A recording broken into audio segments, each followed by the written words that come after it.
بسم الله الرحمن الرحيم. الرحمن علم القرآن خلق الإنسان علمه البيان. الشمس والقمر بحسبان والنجم والشجر يسجدان والسماء رفعها ووضع الميزان ألا تطغوا في الميزان وأقيموا الوزن بالقسط ولا تخسروا الميزان والأرض وضعها للأنام فيها فاكهة والنخل ذات الأكمام والحب ذو العصف والريحان فبأي آلاء ربكما تكذبان خلق الإنسان من صلصال كالفخار وخلق الجان من مارج من نار فبأي آلاء ربكما تكذبان رب المشرقين ورب المغربين فبأي آلاء ربكما تكذبان مرج البحرين يلتقيان بينهما برزخ لا يبغيان فبأي آلاء ربكما تكذبان يخرج منهما اللؤلؤ والمرجان فبأي آلاء ربكما تكذبان وله الجوار المنشآت في البحر كالأعلام فبأي آلاء ربكما تكذبان كل من عليها فان ويبقى وجه ربك ذو الجلال والإكرام فبأي آلاء ربكما تكذبان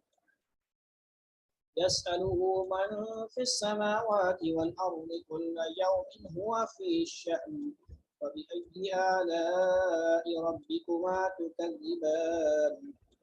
سنفرغ لكم أيها الثقلان فبأي آلاء ربكما تكذبان يا معشر الجن والإنس إن استطعتم أن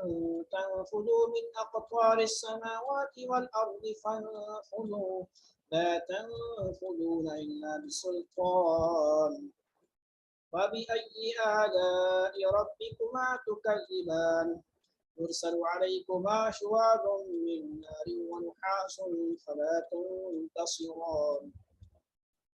فبأي آلاء ربكما تكذبان فإذا انشقت السماء فكانت وردة كالدهان فبأي آلاء ربكما تكذبان فيومئذ لا يسأل عن ذنبه إنس ولا جان فبأي آلاء ربكما تكذبان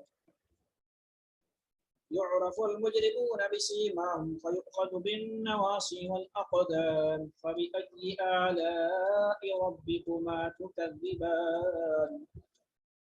هذه جهنم التي يكذب بها المجرمون يطوفون بينها وبين حميم آن فبأي آلاء ربكما تكذبان ولمن خاف مقام ربه جنتان فبأي آلاء ربكما تكذبان ذواتا أفنان فبأي آلاء ربكما تكذبان فيهما عينان تجريان فبأي آلاء ربكما تكذبان فيهما من كل فاكهة زوجان فبأي آلاء ربكما تكذبان متكئين على فرش بطائنها من استبرق وجنى الجنتين دان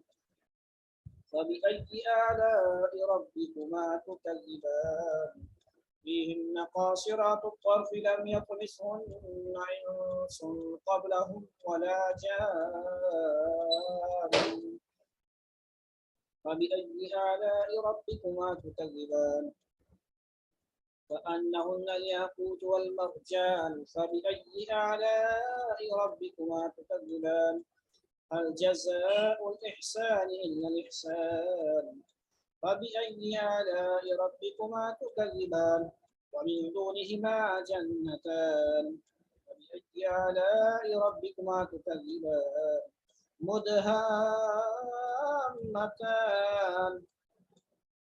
فبأي آلاء ربكما تكذبان فيهما عينان نضاختان فبأي آلاء ربكما تكذبان فيهما فاكهة ونخل ورمان فبأي آلاء ربكما تكذبان فيهن خيرات حصان فبأي آلاء ربكما تكذبان حور مقصورات في الخيام فبأي آلاء ربكما تكذبان لم يطمثهن إنس قبلهم ولا جان فبأي آلاء ربكما تكذبان متكئين على رفرف خضر وعبقري حسان فبأي آلاء ربكما تكذبان تبارك اسم ربك ذي الجلال والإكرام